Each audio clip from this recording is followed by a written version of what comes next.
தமிழகத்தில் கோவில்களில் தலித்துகளுக்கு உரிமைகள் மறுக்கப்படுவது வருத்தம் அளிப்பதாகவும் இது தொடர்பாக தமிழக அரசு நடவடிக்கை எடுக்க வேண்டும் என்றும் மதிமுக பொதுச் செயலாளர் வைகோ தெரிவித்துள்ளார்.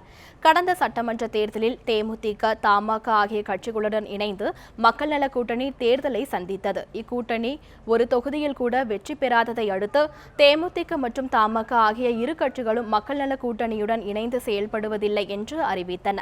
இந்த நிலையில் அடுத்த கட்ட நடவடிக்கை தொடர்பாக சென்னை தியாகராய நகரில் உள்ள மார்க்சிஸ்ட் கம்யூனிஸ்ட் கட்சி அலுவலகத்தில் வைகோ, திருமாவளவன், ஜி. ராமகிருஷ்ணன், முத்தரசன் ஆகியோர் சந்தித்து ஆலோசனை நடத்தினர். பின்னர் செய்தியாளர்களிடம் பேசிய வைகோ, நாட்டில் தலித்துகளுக்கு எதிரான தாக்குதல்கள் அதிகரித்து வருவதாக குற்றம் சாட்டினார். மேலும் தமிழகத்தில் தற்போது கோவில்களில் தலித்துகளுக்கு உரிமைகள் மறுக்கப்படுவது வேதனை அளிப்பதாக கூறிய அவர், இது தொடர்பாக தமிழக அரசு நடவடிக்கை எடுக்க வேண்டும் என்றும் வலியுறுத்தினார். தலித் சகோதரர்கள் அவர்கள் வழிபாட்டு உரிமைக்கு அவர்கள் மண்டகப்படி கேட்கிறார்கள்.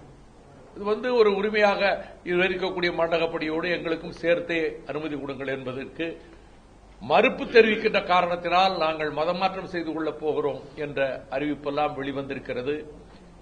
அதைப் போலவே கடலூர் மாவட்டத்தில் பாலூர் என்கிற இடத்தில்